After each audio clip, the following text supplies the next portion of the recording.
आज मी बनवणार आहे मोहाची रेसिपी. सगळ्यात प्रथम मी मोहला धुवून घेतला 2-3 पाण्याने. लागणारं साहित्य मीठ, काजू, बदाम, विलायची, चण्याची डाळ. चुलीवरती मी एक भांडा ठेवला. त्या भांड्यामध्ये मी 1 ग्लास पाणी सोडणार आहे. आपण आता इथं मोहं टाकायची. चण्याची डाळ पण टाकून घ्यायची. चवीनुसार मीठ सोडायचं.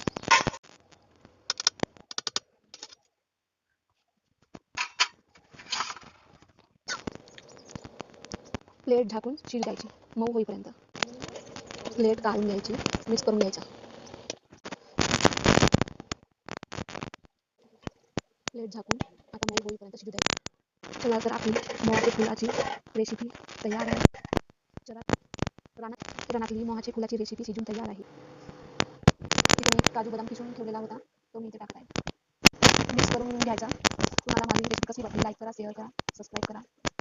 ही रेसिपी कशी वाटली कमेंटमध्ये सांगा आणि लाईक करा, सबस्क्राईब करा आणि शेअर करा.